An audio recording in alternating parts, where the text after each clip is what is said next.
በዓል ሕዳር ጽዮን ማርያም አክሱም 2018 ዓመተ ምህረት ብፁዓን ሊቃነ ጳጳሳት ኦርቶዶክስ ተዋህዶ ቤተክርስቲያን ትግራይ ፕሬዝዳንት ጊዜያዊ ምምሕዳር ትግራይ ታደሰ ወረደን ላዕለዎት ሓለፍቲ ጊዜያዊ ምምሕዳርን ኣብ ዝተረኸብሉ ብድምቀት ተኸቢሩ።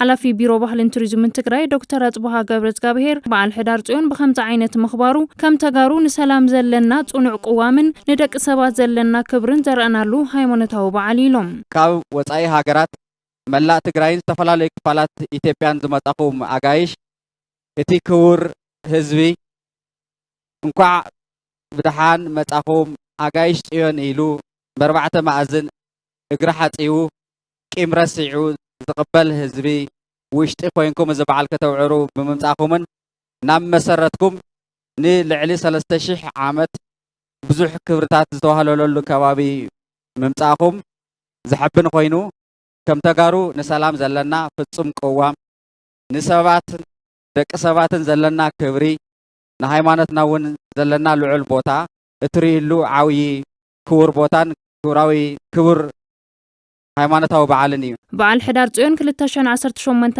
ዓመተ ምህረት ቅድሚ 5 ዓመታት በወራሪ መንግስቲ ኤርትራ ጭፍጫፍ ዝበጽሖም ሰላማውያን ተጋሩ ንዝክረሉን ውዕሊ ፕሪቶርያ በአግባቡ ብዘይ ምፍጻሙ ጸገም ህዝቢ ትግራይ እናተጋደደ ኣብ ዘለወሉን እዋን ኮይና ነኽብሮ ዘለና በዓል እዩ ክብሉ ገሊጾም።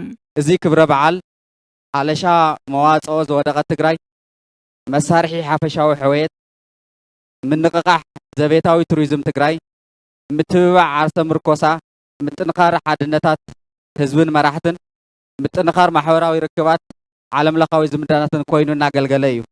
በቲ ካሊእ ገጽ ከዓ ቅድሚ 5 ዓመት ኣብ ድሮ በዓል ጽዮን ያሬዳዊ ዜማ ንምስማዕ ባርኾት ተቐቢልካ ንምኻድ ዝተኣከበ ካብ መረበት እውን ወፂኡ ዝተጨፍጨፈ ንጹህ ወገን ዝዝከረሉ ስድራ ግዳያት እውን ኣጀኹም በይንኩም ኣይኮንኩምን ዝበሃልሉ ኣጋጣሚ እዩ።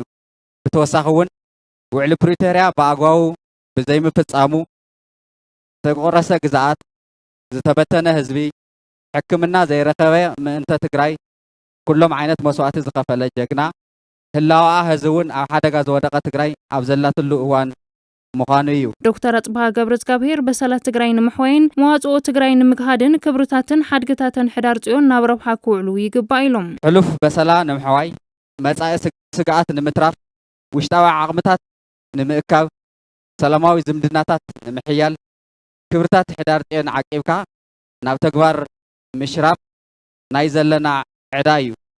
ኣብዚ ከቢድ እዋን ኮይኑ ዝኽበር ዘሎ ክብረ በዓልና ዝሰኣናዮ ኩሎ መዳዊ ዓቕሚ ደጊምና እንእክበሉ መዋጽኦና ብጥበብን ብብልሓትን እንእልሸሉ ዘቤታዊ ጸገማት ናይ ማንም ትካዎ ከይተጸበና በዓላዊ መፍትሒ እነምጠሉ ባህሊ ምትሕግጋዝን ዓርሰ ምርኮሳን እነዕብየሉ ቁስልና ንፍውሰሉ ዓቕምን ዓቕልን እንእክበሉ ኣክሱማውያን ወለድና ዘጽንሑና ዓዲ ንመጻኢ ወለዶ ብክብሪ ንምርካብ ዓድና ካብ ውርደት ንምትራፍ እንሰርሐሉ ምሕዝነትና እነጠናኽረሉ ሰላምና ጽኒዕና እነስፍሐሉ እዋን እዩ። ከንቲባ ከተማ አክሱም ኣይተ ትኩእ ሃይሉ በዓል ሕዳር ጽዮን ቁጠባዊ ምንቅስቓስ ከተማ አክሱም ኣብ ምንቕቓሕን ኣብ ምትእስሳር ማሕበራዊ ርክባትን ናይ ባዕሉ ግደ ከም ዘለዎ ሓቢሮም። ካብቶም ኣብ ትግራይ ብዝለዓለ ድምቀትን መንፈስን ዝኽበሩ በዓላት ዕለት 21 ዝኽበር ሃይማኖታዊ በዓል ሕዳር ጽዮን ሓደ እዩ።